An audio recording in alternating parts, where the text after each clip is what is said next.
More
Good evening.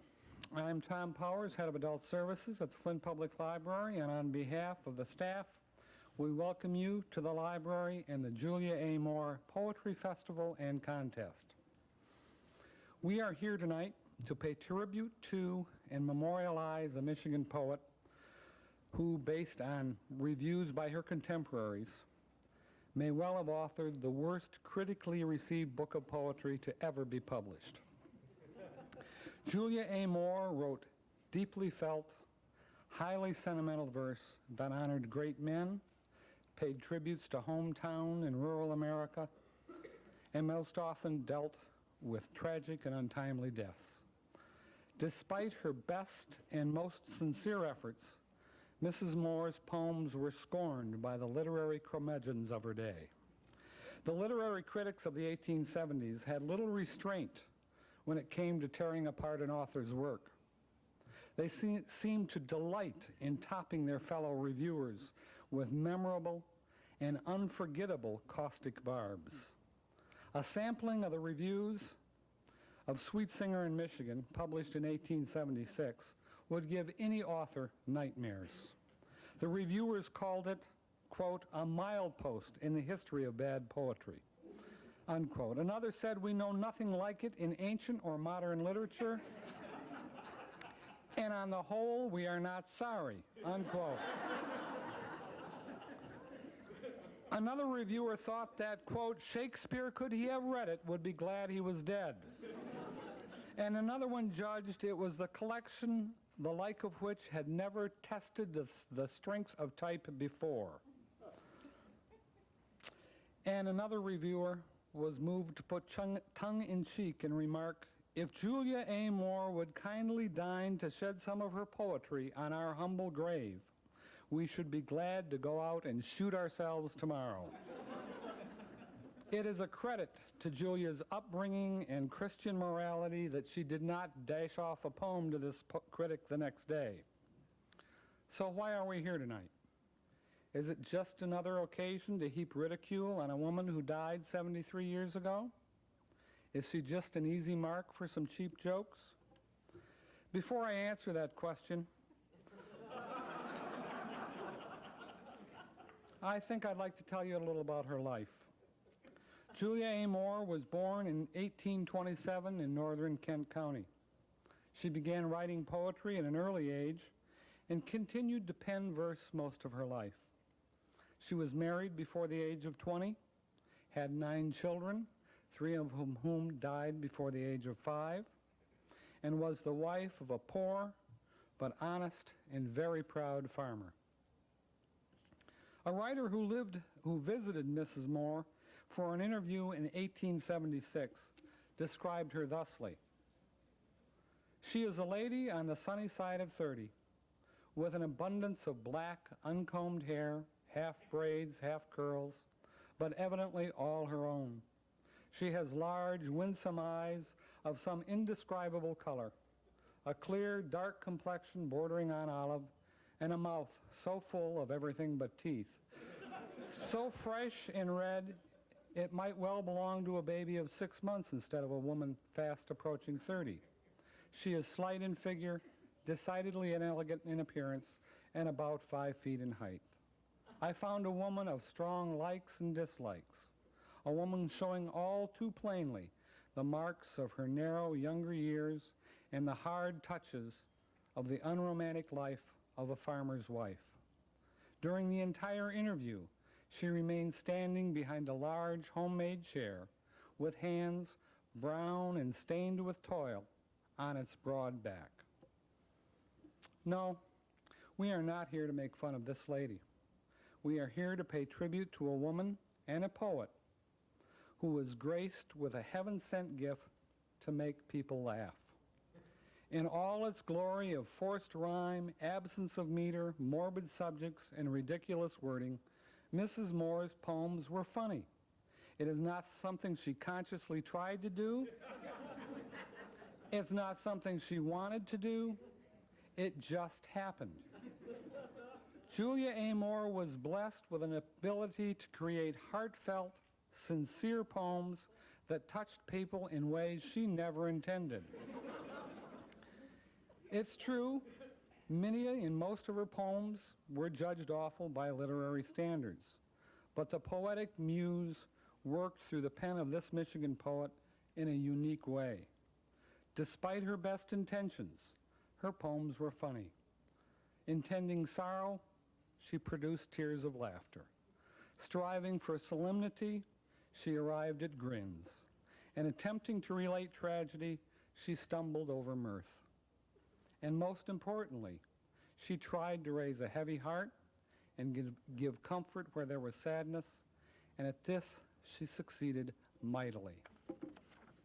The ultimate goal of any artist is not to only have their works remembered, but through their art to achieve, no matter how small, some degree of immortality. If an author or an artist's works can bring a pleasure to people, move them to laughter or tears, they have achieved something that most of us ordinary mortals will never accomplish. And finally, of the countless things this world needs, laughter must be ranked near the top. That's why we're here tonight. That's why we're honoring Julia A. Moore. 100 years ago, this simple and sincere woman probably couldn't appreciate, nor did she understand, how she touched people's lives and would touch people's lives in a unique way. Wherever Julia is tonight, I'm sure she understands. So tonight, let's laugh with Julia A. Moore as we read some of her poems and the 14 poems named as finalists in a contest that honors her literary efforts and a night that will bring you some unique verse. As a final word, I have a poem here that was sent in too late to be judged in the contest. It came in too late for the deadline, and I'm almost glad it did, because now I can read it. It seems most appropriate for the occasion. Julia, Julia, who would have ever thought there would be such a day? Your poems touched many in different ways, but those who were so quick to ridicule are not being honored today. So, sweet singer, sleep tight tonight. Somehow, I think you view this gathering with great delight. The poem was written by Joyce Margaret Moore and Kenneth Charles Moore, Julia's great-grandson. And before we progress any further tonight, I would like to introduce the members of Julia A. Moore's family who are present in the audience, and it seems have made half of the audience and are having a family reunion. If you would just briefly stand as I call your name. I am not going to try to give the genealogy. I will be lost completely. They are Lydia Moore, Cindy Moore, Julia Moore Lear, Annette Minard, Shelley Moore, Montica Laurie, did I get it right? Sally Day, Robin Moore, Ashley Castillo, and Jolene Sarenson? No, sorry, and Leslie Moore. Thank you for coming. You made this evening even more special.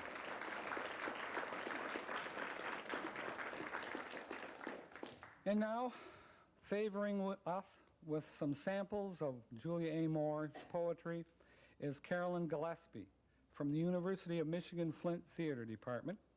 Ms. Gillespie has a master's in fine arts from Stanford University. She has been on the staff of the University of Michigan Flint Theater Department since 1987 and teaches acting, writing, and directing. Please help me welcome Carolyn Gillespie.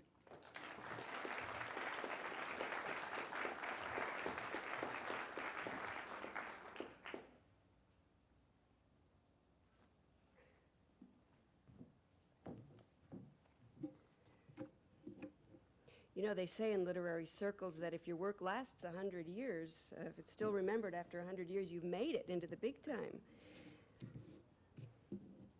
I'm going to invite you to read along with me. When you guess the rhyme, please feel free to join in.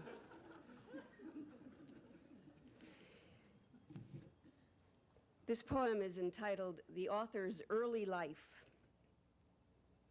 I will write a sketch of my early life. It will be of childhood day, and all who chance to read it, no criticism, pray. My childhood days were happy, and it fills my heart with woe to muse o'er the days that have passed by and the scenes of long ago.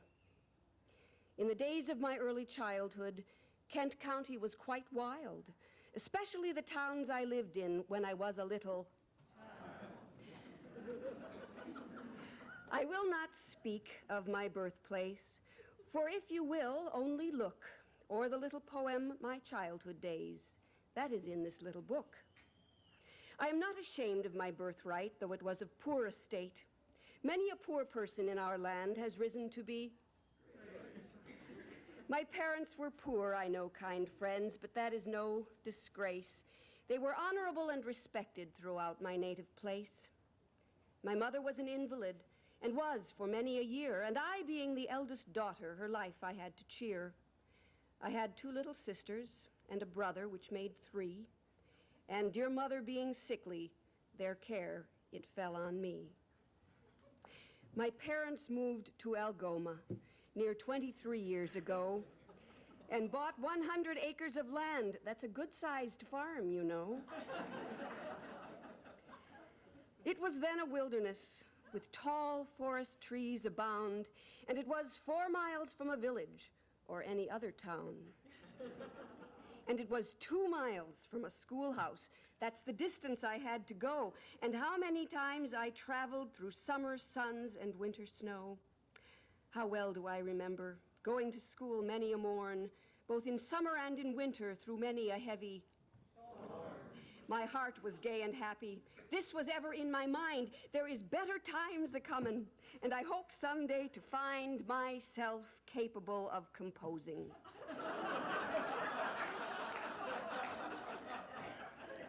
It was my heart's delight to compose on a sentimental subject if it came in my mind just right. If I went to school half the time, it was all that I could do. It seems very strange to me sometimes, and it may seem strange to you. It was natural for me to compose and put words into rhyme, and the success of my first work is this little songbook of mine. My childhood days have passed and gone, and it fills my heart with pain to think that youth will never more return to me again. And now, kind friends, what I have wrote, I hope you will pass o'er, and not criticize as some have done hitherto here before.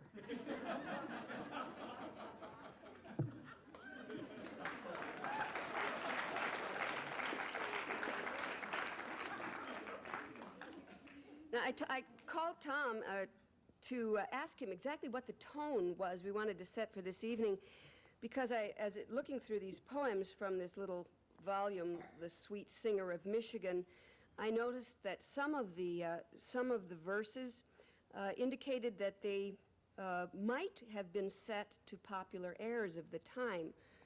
This one that I'm about to read, William Upson, set to the air The Major's Only Son. And I said to Tom, you know, perhaps if one took Rodgers and Hammerstein's work and read the lyrics to the songs without the music, they would come out a little peculiarly as well. He assured me that no, this wasn't the case. William Upson. Come, all good people, far and near. Oh, come and see what you can hear. It's of a young man, true and brave, who is now sleeping in his grave. Now, William Upson was his name. If it's not that, it's all the same. He did enlist in the cruel strife, and it caused him to lose his life. He was Jesse Upson's eldest son. His father loved his noble son. This son was 19 years of age. In the rebellion, he engaged. His father said that he might go, but his dear mother, she said no. Stay at home, dear Billy, she said. But oh, she could not turn his head, for go he would, and go he did.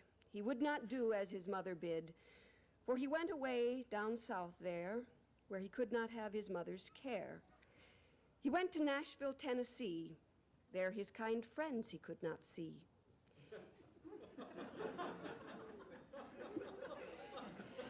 He died among strangers far away.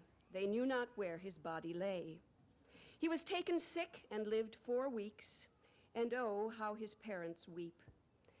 But now they must in sorrow mourn. Billy has gone to his heaven home. If his mother could have seen her son, for she loved him, her darling one, if she could have heard his dying prayer, it would ease her heart till she met him there. It would relieved his mother's heart to have seen her son from this world depart and hear his noble words of love as he left this world for that above. It will relieve his mother's heart that her son is laid in our graveyard. Now she knows that his grave is near, she will not shed so many tears. She knows not that it was her son, his coffin could not be opened. It's right here. It might be someone in his place, for she could not see his noble face. He enrolled in 1863, the next day after Christmas Eve. He died in 1864, 23rd of March, as I was told. That's that one.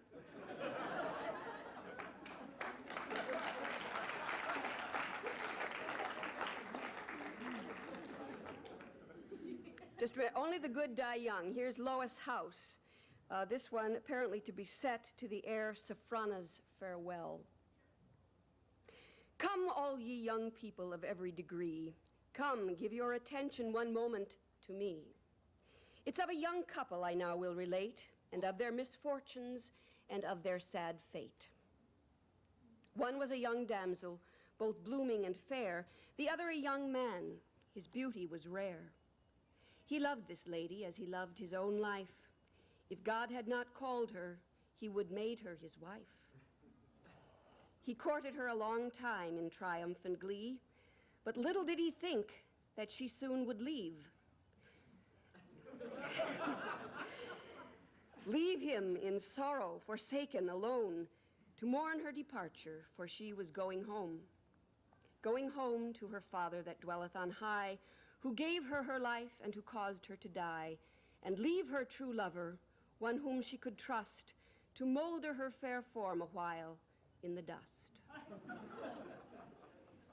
Lois House and Joy Morris were their names, I believe. They loved each other dearly and never deceived, but God, he did part them, one which he laid low, the other he left with his heart full of woe.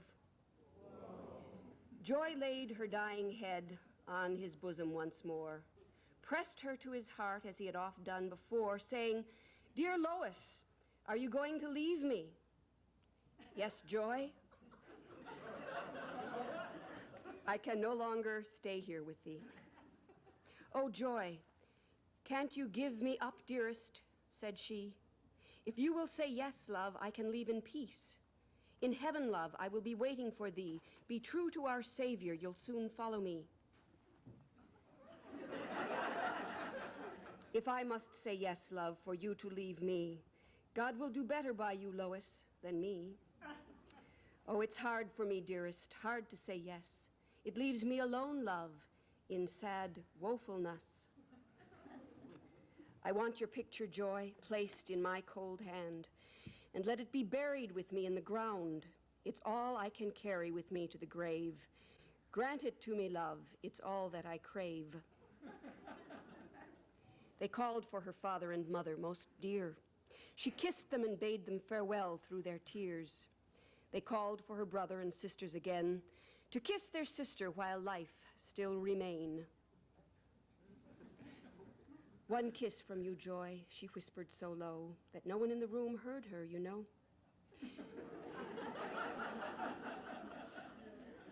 She gasped for her breath once or twice more, when lo, her spirit left her, and Lois is no more.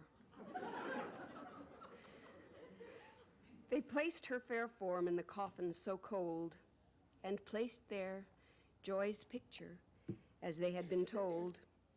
They bore her to her grave, all were in sad gloom, and gently laid her down to rest in her tomb.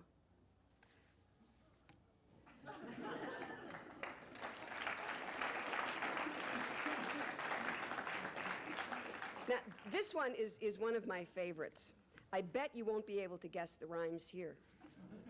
This poem is called Grand Rapids, and it's set to the air Bright Alpharetta. Wild roved the Indians once on the banks of Grand River, and they built their little huts down by that flowing river. In a pleasant valley fair where flows the river rapid, an Indian village once was there where now stands Grand Rapids. It's the only way I could make it work. Indian girls and boys were seen with their bow and quiver, riding in their light canoes up and down the river. Their hearts were full of joy, happy voices singing, made music with forest birds. They kept the valley ringing. Indians have left and gone beyond the Mississippi. They called the river Owashtenong, where stands this pleasant city. Louis Campeau, the first white man, bought land in Grand Rapids. He lived and died an honored man by people of Grand Rapids. When Campeau came to the valley, no bridge was across the river. Indians in their light canoes rowed them o'er the water. Railroads now from every way run through the city, Grand Rapids. The largest town in West Michigan is the city of Grand Rapids.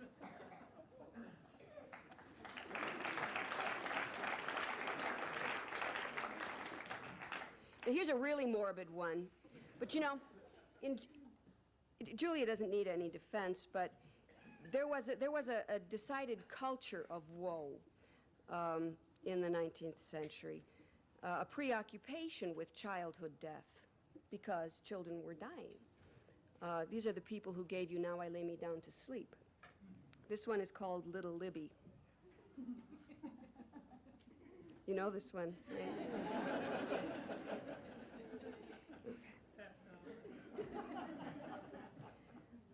You read this in the right mood, you could weep. One more little spirit to heaven has flown to dwell in that mansion above, where dear little angels together roam in God's everlasting love. One little flower has withered and died, a bud near ready to bloom. Its life on earth is marked with pride. Oh, sad it should die so soon. Sweet little Libby, that precious flower, was a pride in her parents' home. They miss their little girl every hour, those friends that are left to mourn. Her sweet silvery voice no more is heard in the home where once she roamed. Her place is vacant round the hearth, where her friends are mourning lone. They are mourning the loss of a little girl with black eyes and auburn hair. She was a treasure to them in this world, this beautiful child, so fair. One morning in April, a short time ago, Libby was active and gay. Her Savior called her, she had to go ere the close of that pleasant day.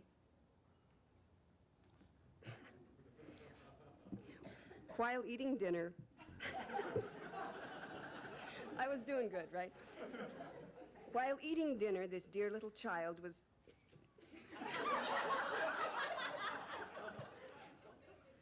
Take two. While eating dinner, this dear little child was choked on a piece of beef.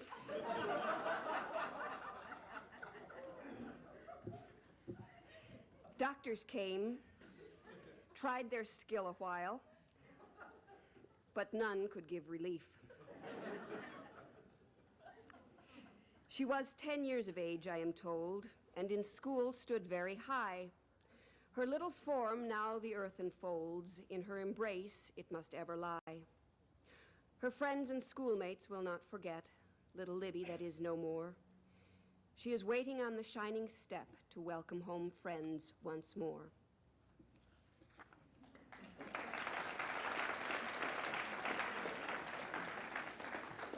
Now, one final poem here. Julia was also cognizant of the greater world around her, not just Grand Rapids. This poem is titled The Chicago Fire. The great Chicago fire, friends, will never be forgot. In the history of Chicago, it will remain a darkened spot.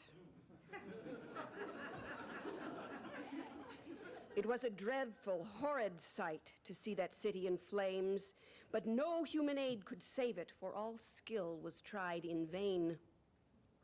In the year of 1871, in October, on the 8th, the people in that city then was full of life and great. Less than 4 days, it lay in ruins. That garden city so great lay smoldering in ashes in a sad and pitiful state. It was a sad, sad scene indeed, to see the fire arise and hear the crackling of the flames as it almost reached the skies, and sadder still, to hear the moans of people in the flames cry for help, and none could get, die where they remained. To see the people run for life, up and down the blazing streets, to find then their escape cut off by the fiery, flaming sheets, and others hunting for some friend that perhaps they never found. Such weeping, wailing never was known for thousands of miles around. Some people were very wealthy on the morning of the 10th.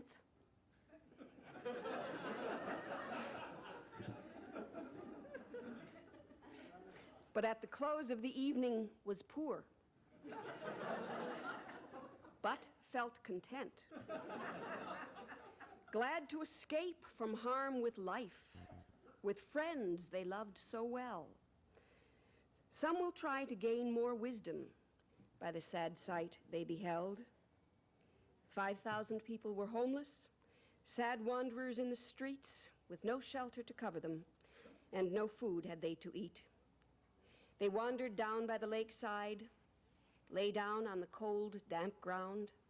So tired and weary and homeless, so the rich, the poor was found. Mothers with dear little infants, some clinging to the breast, people of every description, all laid down there to rest, with the sky as their covering. Pillows they had none. Sad, oh sad it must have been for those poor homeless ones. Neighboring cities sent comfort to the poor, lone, helpless ones, and God will not forget them in all the years to come. Now the city of Chicago is built up anew once more, and may it never more be visited with such a great fire no more.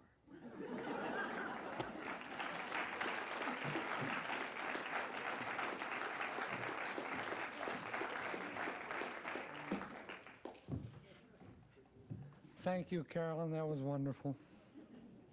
It only seems fitting that in an affair honoring Julia A. Moore, and which features the finalists of a bad poetry contest, in which the authors intended to write funny verse, that someone speak on the importance of humor in verse.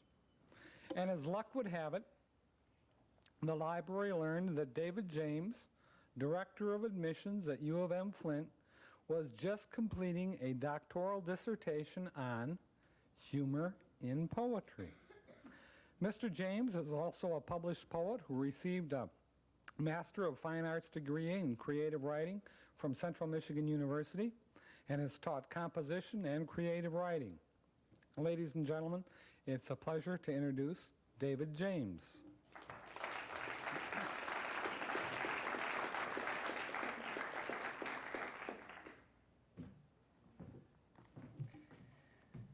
Well, humor has been with us since the beginning of human existence, probably since the first cave woman or caveman walked out of the first cave trying to act tough and tripped over a rock and fell down.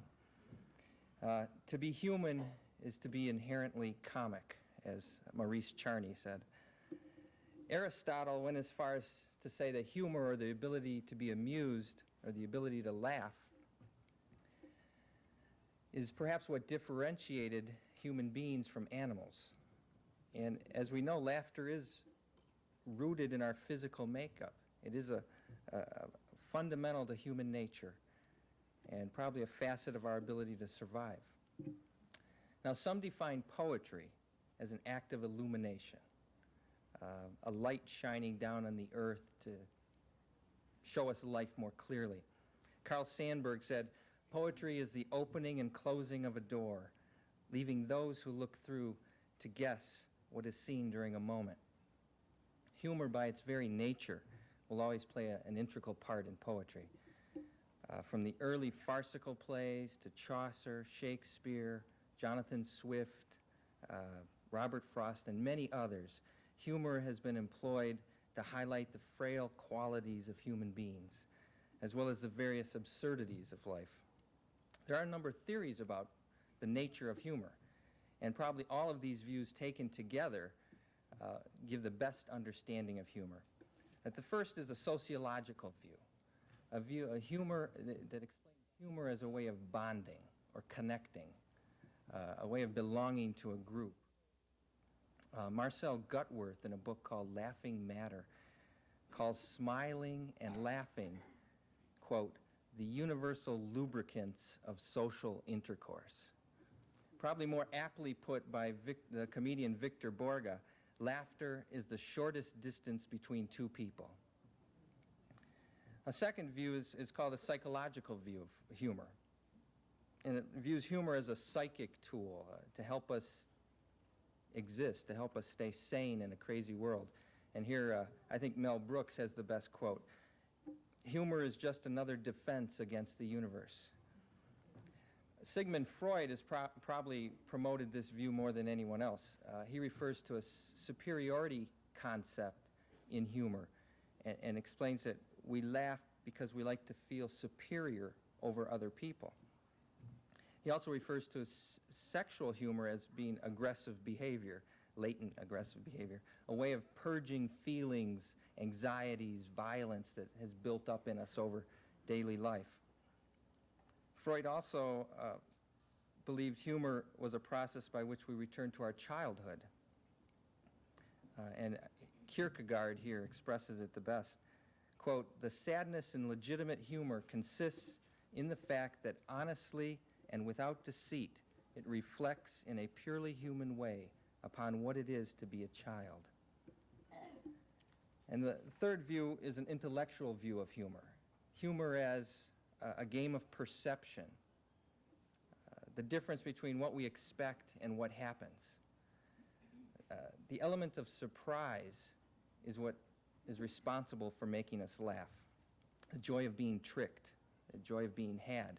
And the only example I could come up with here is a small boy was sitting on the lap of his grandfather, and he said, Grandpa, can you make a sound like a frog? And the grandfather says, well, why? He says, well, can you just make a sound like a frog? And the grandfather says, yes, I can, but I want to know why before I do it. And the little boy says, well, Daddy says when you croak, we get to go to Disney World.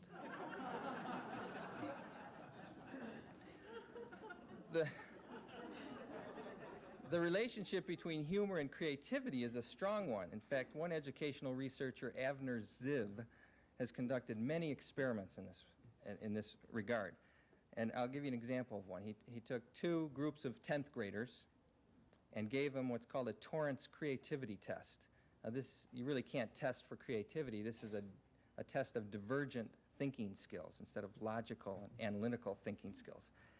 And then he took the experimental group, half of these 10th graders, and showed them, in one case, funny movies.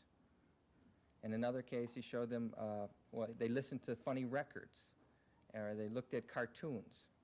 And then he brought the groups back together and gave them another Torrance creativity test, a different version. And in every single case, repeatedly, the experimental group always scored significantly higher on the post-test than did the control group that was not exposed to humor. So whatever its form or content, humor allows poets, writers, all of us, to take reality playfully for a while. It provides us with a release from the fact of our mortality, a process by which we can laugh in the face of life and death and fate. Sarah Davidson writes, "The ability to laugh at life is right at the top, with love and communication in the hierarchy of needs. Humor has much to do with pain. It exaggerates the anxieties and absurdities we feel so that we gain distance and, through laughter, relief. Humor affords us the opportunity to laugh at others and, in the process, laugh at ourselves, our weaknesses, our shortcomings, and this finite situation called life." In my readings, I came up with an Italian proverb that seemed to fit, an old proverb. It said, "He that jokes confesses." To end, I'd like to confess my beliefs about humor with a poem. This poem's called "A Last Reminder of What's Important." And I wrote it after I read this epigraph from a book called the Ramayana. Quote, "There are only three things which are real: God, human folly, and laughter. Since the first two are beyond our comprehension, we must do what we can with the third." A last reminder of what's important. Forget the notion of love at first, second, or even third sight, and ignore whatever feelings you think you feel. Disregard any thought of heaven or the afterlife, of status, esteem, power, the idea of making money, a belief in some sort of justice.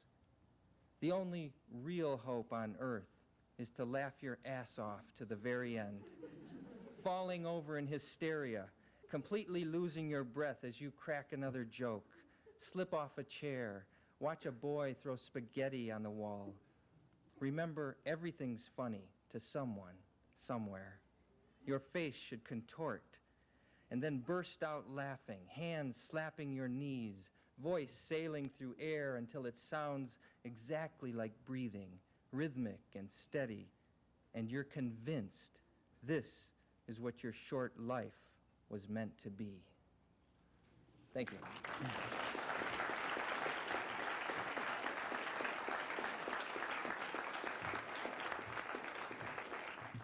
Thank you, Mr. James. When the idea for this festival and contest struck almost like a bolt of lightning, thank goodness it didn't kill anybody yet, the first person this library called was Jan Worth. She and her husband, Danny Rendelman, are both well-respected and honored poets, or were until tonight. Not only did they eagerly agree to help plan the festival and the contest, but they even agreed to be judges. Little did they know what they were getting into. Here, to briefly describe their encounter with 450 bad poems, are Jan Worth and Danny Rendelman.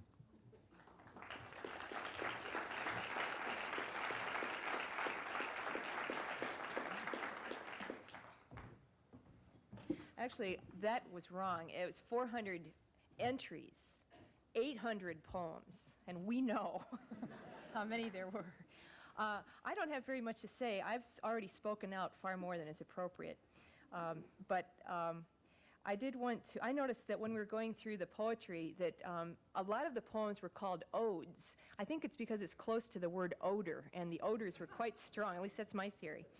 But I thought you might enjoy hearing some of the titles because we've got many odes And here's some of the ones that we got. Some of them, a couple of them you're going to hear tonight, I believe.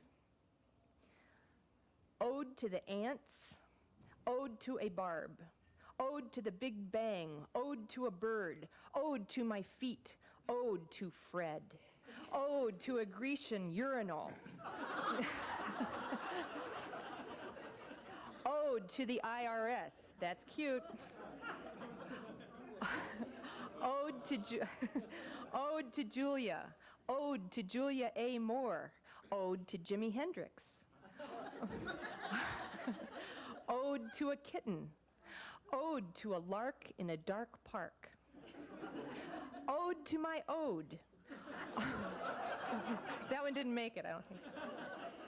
Ode to old dog bones, ode to a slug, ode to a squeaky floorboard, ode us. It was.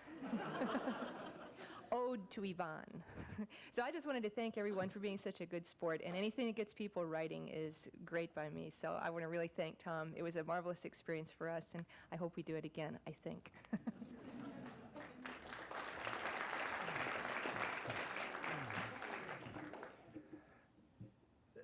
This is sort of an impressionistic reaction to the experience of judging this sort of contest. The title of my short talk is called Kissing Lepers. There are far worse things than writing poems, even bad poems, even, alas, intentionally bad poems. Gum disease comes to mind. Terminal shakes. Having your hard disk fall in the middle of your novel. Midnight calls from ex-wives, ex-husbands, ex-anybody. But the far worse thing than writing bad poems is judging them. Trust me. My friend and fellow poet, David James, my longtime admirer and groupie, once said to me that he never discouraged anyone from trying a hand at poetry, having decided that if someone was writing a poem, that person at least wasn't killing someone or otherwise doing harm. I used to agree. Now, having judged this contest, I am not so sure. They say power corrupts, and absolute power corrupts absolutely. I say there is mayhem, and then there is poetic mayhem, which is one of the new schools of poetry I've discovered this spring. No doubt some of you have heard of the New York School of Poetry, the Midwestern School, the Beats, the language poets, the confessional poets. Let's add to that list. Besides the Poetic Mayhem School, there are the Poo-Poo Caca School. I won't elaborate. Some of those you may hear this evening. Two, the over-the-top graphic description of the evisceration of animals accidentally or otherwise school. Three, the I've written my one poem in this life, and if you don't accept it, I'll stalk you until you do or drop dead school. Four, the poem written in crayon school. Five, the keep sending out a poem over and over until it falls to dust in your hand like oatmeal school. And finally, six, the here's $20, think I got a chance school. I made that last one up. Tom Powers opened all the envelopes. He let us see very few of the cover letters, usually those that were funnier than the poems.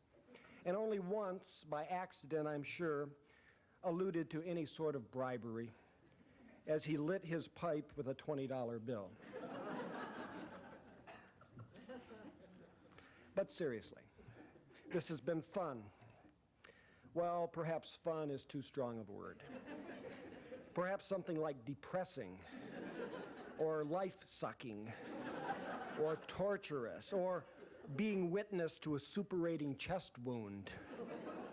Something like that might be closer to the mark than fun. That is, nearly fun. I don't know. I've rather lost all perspective on poetry. I've pretty much decided to join either a prison workshop or the Owasso Rotary. One of those places where the only poetry I'll be forced to read will be vanity plates or a Coney Island menu. If you're wondering about the title of this talk I mentioned earlier, it comes from a quote by Vern Rutsala.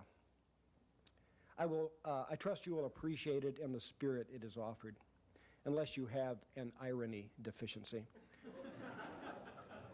Mr. Rutsala said, "Saints shouldn't gag when they kiss lepers." Thanks for coming. Have a good time. And remember, only bad poetry can prevent aesthetes' feet.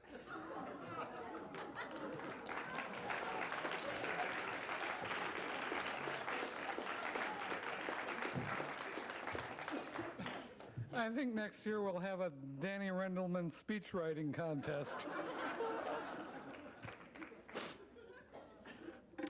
And now we come to, depending on your point of view, either the high point or the low point of the evening. Our judges, who have complained so bitterly, have selected 14 finalists from a veritable mountain of bad poems that poured into this library from nearly 20 states, from coast to coast, and from far away as Paris, France. Each of the poems will be read of the 14 finalists, and at the end, we will announce the grand prize winners. Our first poem is by Robert J. Thornton from Allentown, PA. Reading for Mr. Thornton is Danny Crystal. The title, I'm sorry to say, is Ode on a Grecian Urinal. Mr. Christie.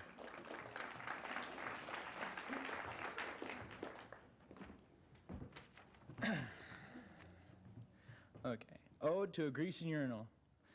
Thou still unravished bride of sweet relief, thou foster child of dire necessity, limestone historian who canst thus express a hardly flowery tale, yet tell us now thy story of the ages flowing past.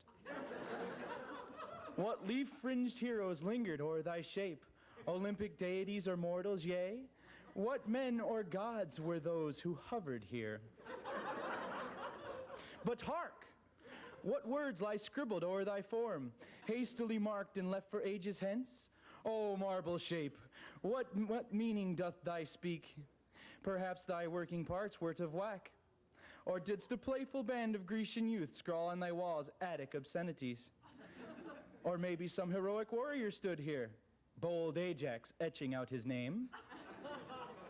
Ah, happy, happy stone from ages wrought, forever able to be utilized. No coin box ever hung upon thy door. When old age shall this generation waste, thou shalt remain in midst of others' woes than ours. A friend to man to whom thou sayest, Kathelka tan labain, which means, you know, to please depress the lever when you go.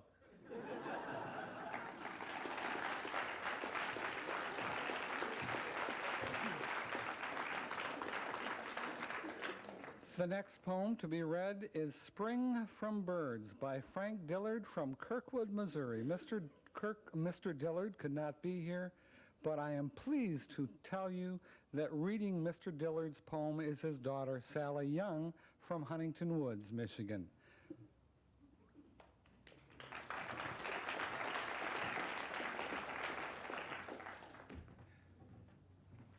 Spring from the Birds. The tufted titmouse whose singing song buffeted hit house and field like ringing gong. The reddish redbird whose cheerful chirping and spring song spreads words springtime usurping. The merry magpie whose callous croaking from airy flight on high calls down our heed invoking. The dipping duck to us gives quacks, deserts the muck to call spring's facts. Each bird has spread the word. Can we now doubt what we have heard?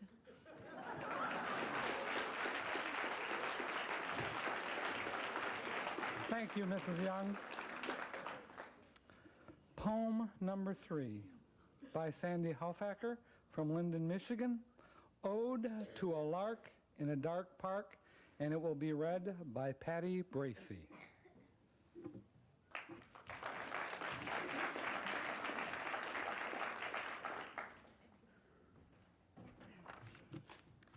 Oh, hark! I heareth a lark, singing in the park, a twittering sound in the dark. Then a piercing sound so stark, oh, alas, a cat has hit the mark. Nevermore singeth the lark, whilst after the cat a dog doth bark. His master calling, Spark, oh, Spark.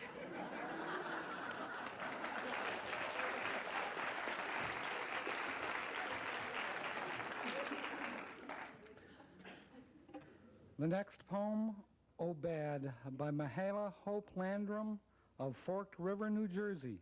Reading from Mr. Landrum, Mrs. Landrum, is Matthew Walker.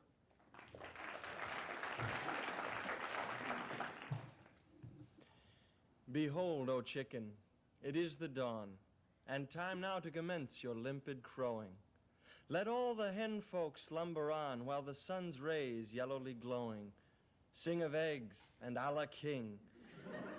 You will be a welcoming every succulent and yummy thing, O rooster, cock-a-doodle.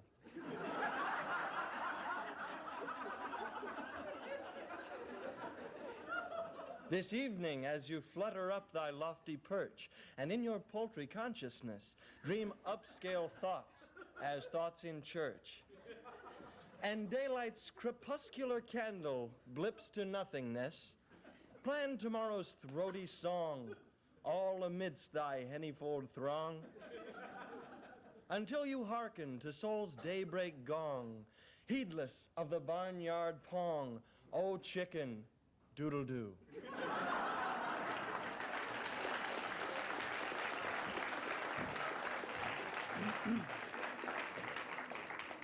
Next, reading his own poem, David Kern of Allen Park, Michigan. The title of the poem, The First Fly of Spring at Truck and Bus. Mr. Kern? By the way, Mr. Kern is from Allen Park, Michigan.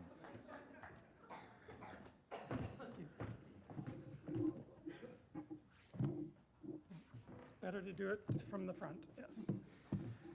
The first fly of spring at truck and bus. As bravely as I could, I sat upon the workbench edge and gazed at nowhere special that sunny afternoon, while slipping oily washers on a row of short black bolts, a few more left and I'd be done, when there, just there, I saw my first true fly of spring by me. His blue-green section still as night, the bulbous eyes that could not see this giant perched so close.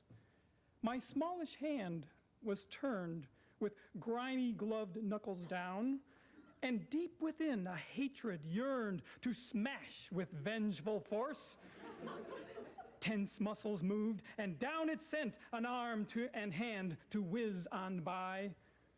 Unmoved, the peeling orange bench stood, and likewise did the fly.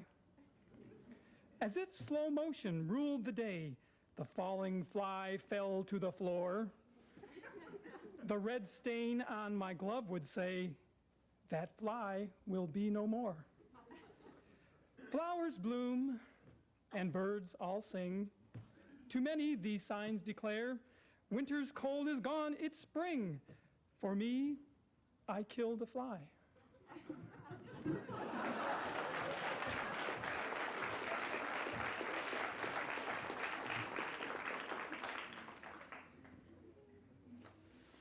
The next poem is by Lois Kiwi Nachman from Huntington Woods, Michigan.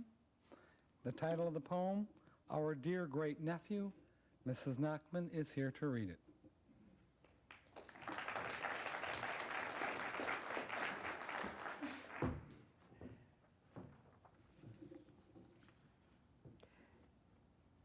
We have a new great-nephew, a sweet little boy, and his dear parents are, too, filled with joy.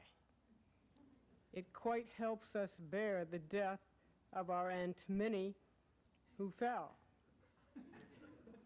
broke her hip, and expired last week in the shower.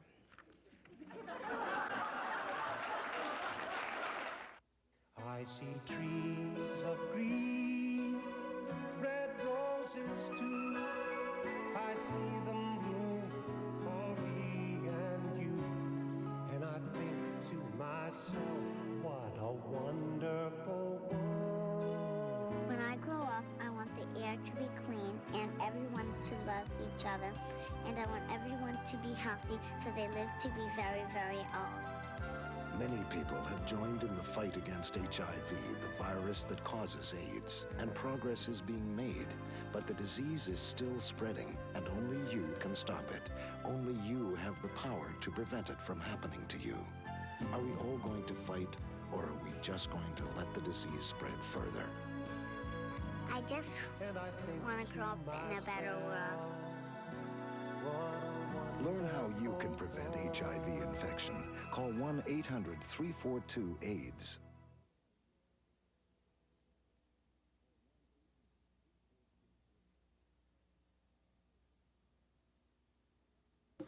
Our next poem is entitled, I Feel Better Now. It is by Margaret DeHarport of Eden Prairie, Minnesota. Reading for Mrs. DeHarport is Danny Crystal.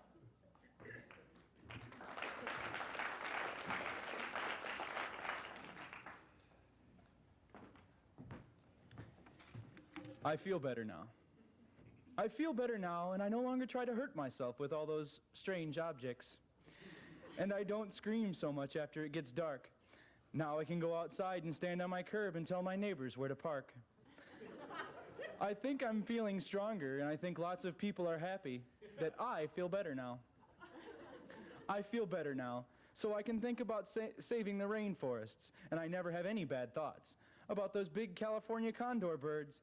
If they became extinct, I would cry and cry and never eat any Brazilian beef. Certainly, I want to save every coral reef, and I can do it because I feel better now. I feel better now. I keep my body temple really pure. That way I can channel J. Edgar Hoover and other important people.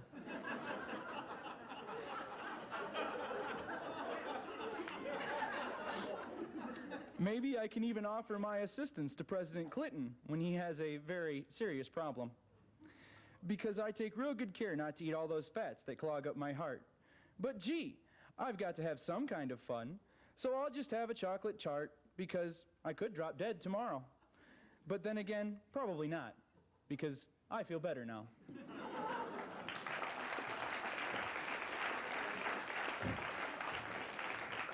Thank you, Mr. Crystal. Our next poem is Poor Little Sparky by Ben Baumgars of Muskegon, Michigan. Reading for Mr. Baumgars is Matthew Walker.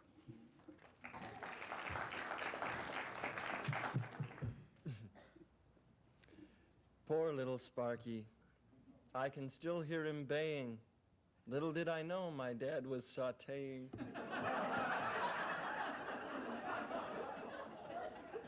What was left of my poor dog, Sparky? After dinner, I said, Dad, he's still on my mind. Don't sweat it, he says. Tomorrow he'll come out your hind.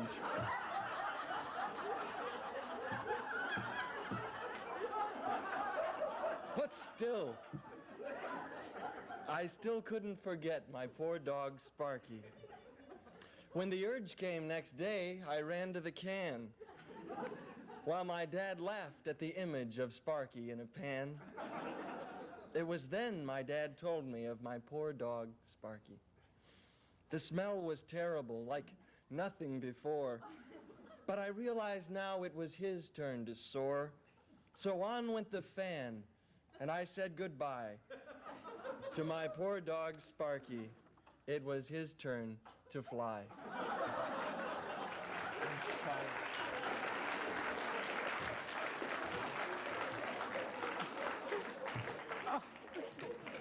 Compose yourself, Tom. It doesn't get any better. Our next poem is A Kitty by Melissa Kelly of South Lyon, Michigan. Reading for Mrs. Kelly is Jenny MacArthur.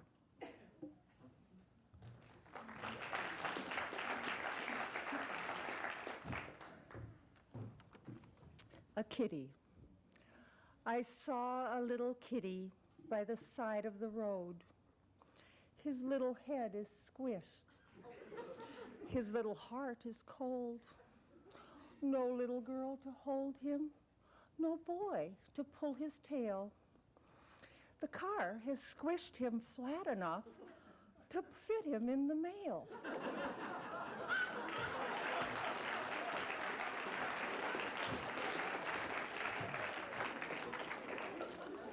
Our next poet is Michael Kelly of Fenton, Michigan. Mr. Kelly is here to read his poem, Breakfast Nook Nash. Not Mr. Kelly. I have my official bad poetry scarf here. All right, this is Breakfast Nook Nosh. Drip, drip, drip, drips the rain, dripping from the malfunctioning eaves trough. Slip, slip, slip, slips the pain, slipping from the irritating chronic throat cough that lifts my blood pressure and lowers my spirit this way, far and away, a gray, gray day.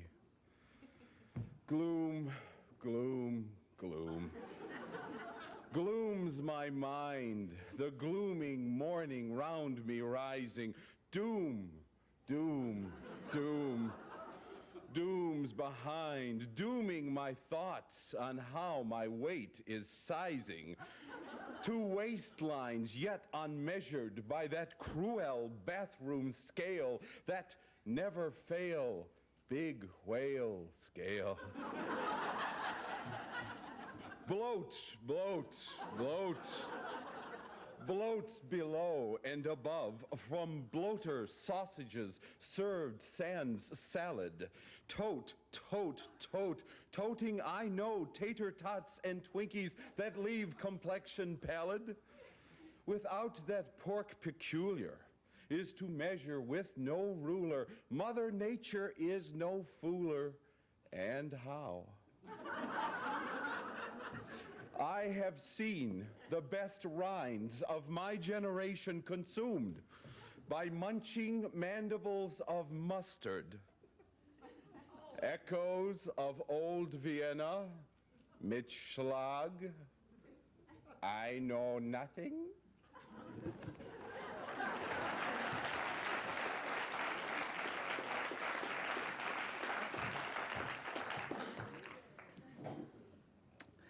The next poem is by Karen L. Lavin of Brooklyn Center, Minnesota. It is Shoes, Buns, and Blues, and will be read by Matthew Walker.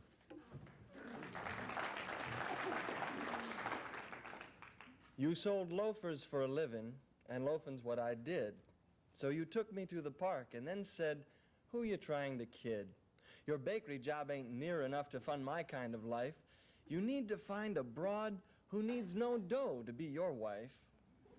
The sun was in my eyes as you told me done meant done.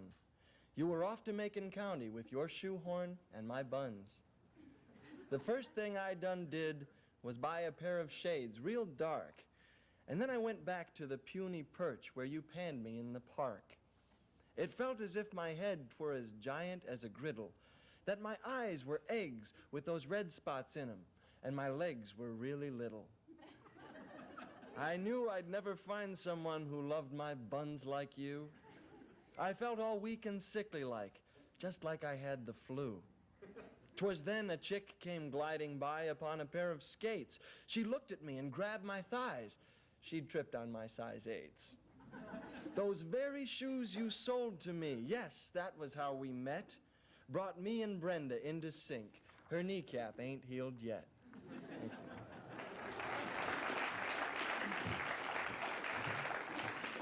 We're nearing the end. The next poem is by Joseph W. Lewis of Oak Park, Michigan, The Death of a Manatee, and the reading for Mr. Lewis is J.R. Nunley.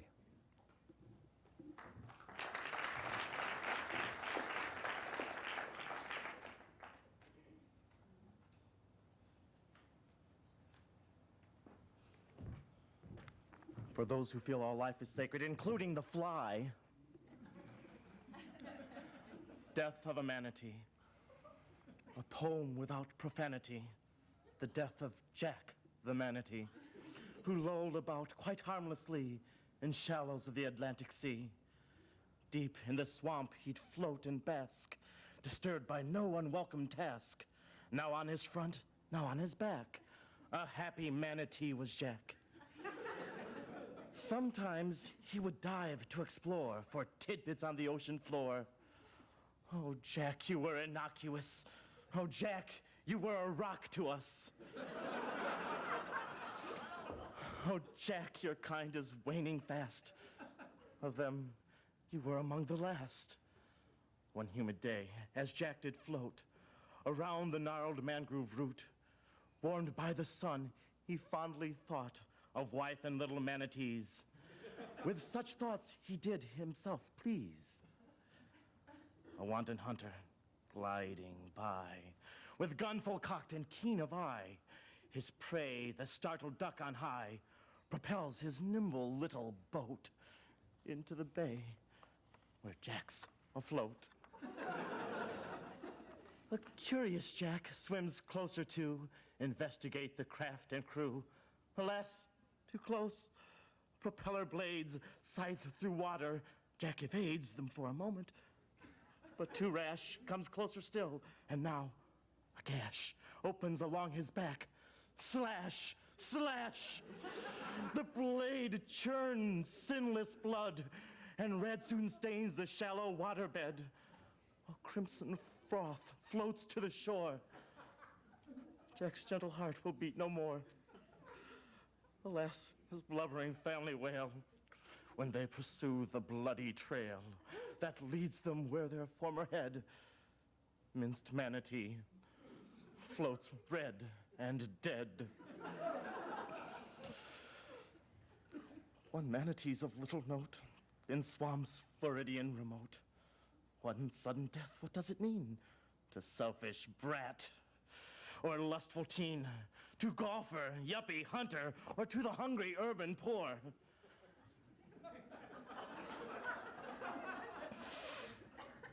Gone is this flabby creature rare. The world's diminished, few will care. With damp eye settled at my desk, I mourn Jack's body Rubenesque.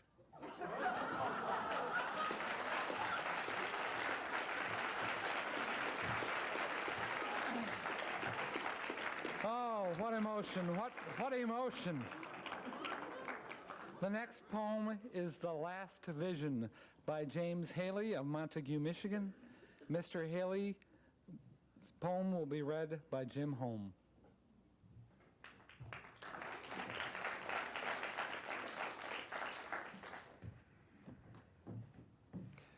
There are many poets' voices that you might recognize in the poems that we hear tonight, and I trust, since we have all heard about Chicago, that you might hear one of Chicago's own, because this poem seems reminiscent of a Chicago poet to me. The Last Vision. The twisted, tangled, seemingly mangled roots appeared crudely, breaking rudely the soil. Out of the old trunk, amid the roots, buried boots. Weather-beaten, heated by the summer's sun and winter's toil, lonely, though strongly, aging with a leaful full in summer's rays, as brazier-heated pitiful day, dripping blood leaking from the leaves, falling autumn cool, pooling the frown, filling about the boots that lay. The testy, resting boots, digesting, testing the lotion, hosting the body potion, dripping motion of rhythmic notion. The hollyhock sneered, peered with jesting jeer, to cite such commotion with boots and weeping bloody tear. Oh, laugh no more, as before. For lifeful core from boots did pour, rising, cryful, prying from dirtily set, stained with lore, with zest. Where in this world? Where in this world? Ask they for their master lord. Driven from this woven earth in wasted dirt, eyeful to the skyward high rising brows and begging, poor to trod sternly step, whether carelessly squirm or to flirt, or gingerly mingle with timely timbrel gay, or only to titter at the toddle or tingle with the tinkle tinsel tang, though they know. Even they, life can't stay a forever day. All must brush, be thrust from existing in its flicker fling, eve with virile, vigorous vim or dauntless deceive, be for many a deadened, dying death by morning's murky eve. Whether in idle waste, pathetic haste, or macy pace, for all a call to the tomb, certainly earthly end, a coffin base. Beware. I laughingly declare your farewell and bid you the wooden case.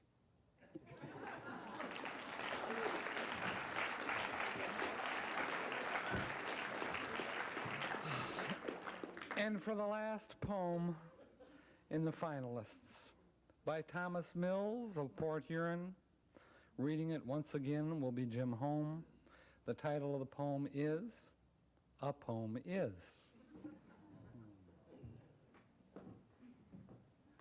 I suppose you can guess who this poet reminds me of.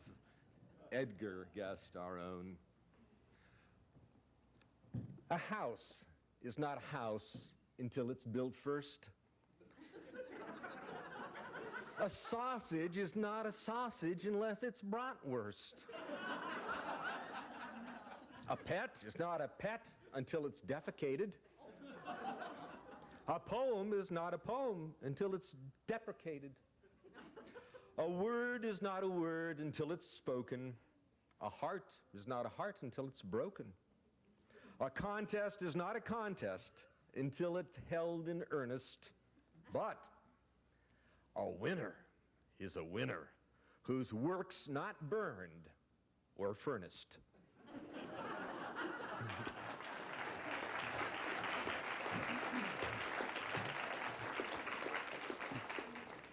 That is our 14 finalists. And it's about time we arrived at the end of them, isn't it?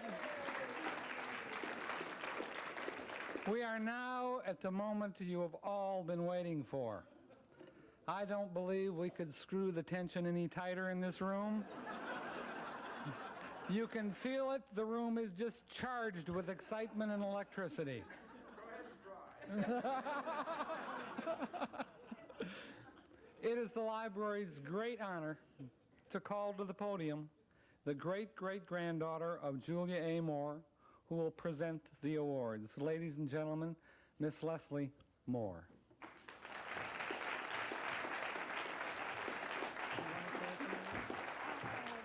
No? Okay. Well, yes, I do. Okay. I don't know how much more I can say about Julia that everybody already hasn't said. But I do want to show Tom that we can take a joke. And what I'd like to do is present a small token of our appreciation. He's laughing already.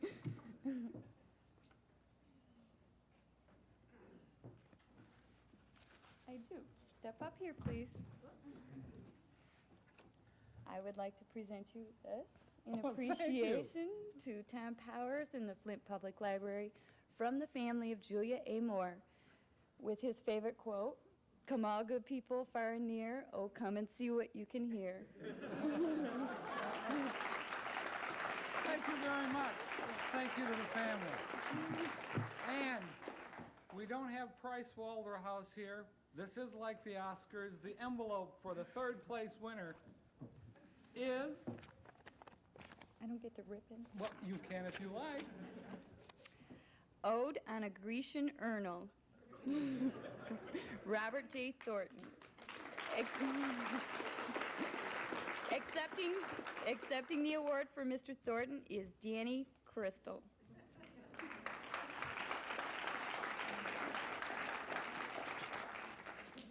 Do you have an acceptance speech? Yes, I do. Wonderful. Just like the Oscars. Let's see if we can make this any worse. Okay. I'd like to thank the Academy, my folks, and all the little people who contributed absolutely nothing to this poetic injustice. But most of all, I'd like to thank that wonder of wonders, that portable stool, the urinal, for without this fine object of utter relief, this poem would never have bore fruit. To the Grecian gods and the ode to the Grecian urinal, I'd like to say, I feel better now.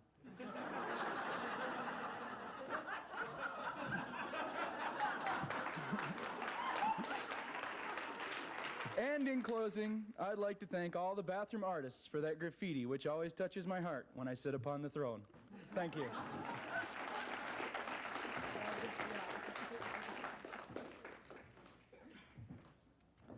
And the second place winner? The Last Vision, James Haley. Mr. Haley is in the audience.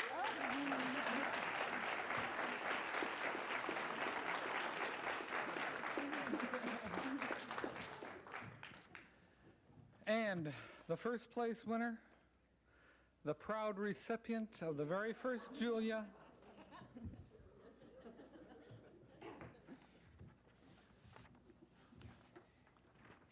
Death of a Manatee, Joseph W. Lewis. Accepting the award.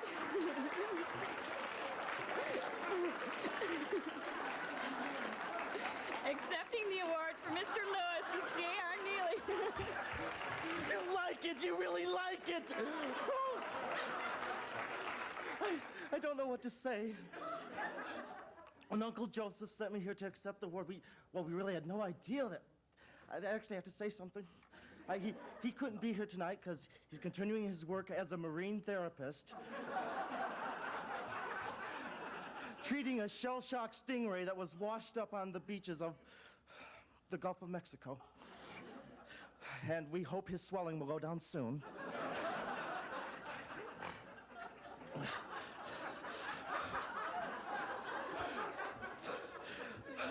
I'd like to thank my uncle for writing this work in praise of our poor, tragic sea creatures. I'd like to thank the sea creatures. I'd like to thank the crustaceans, the algae, the amoebas that support us all. Did you know we owe our lives to amoebas? We could not live without amoebas. We must all learn to live together. That is the message that we want the tragic death of Jack the manatee to convey to you all.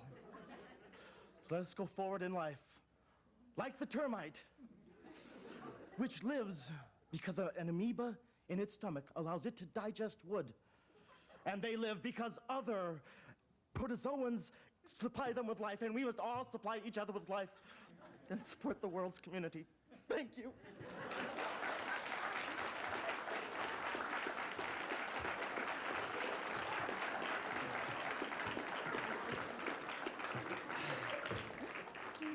It's been quite an evening, hasn't it? This concludes our formal programming for the evening. On behalf of the Flint Public Library, we have many people to thank. All the poets, all the would-be poets from across the country who sent us their work. Jan Worth and Danny Rendelman, who read more than 800 poems. Leslie Moore for being here tonight. And most importantly, the whole Moore family for putting up with us and our humor. We really thank you. And to David James and Carolyn Gillespie, and the cast and the director of Aurant, a new play premiering at Buckham Alley Theater on June 3rd, for being here and reading tonight for the poets who couldn't be here. And last, but certainly not least, a huge thank you to Julia A. Moore, wherever she is.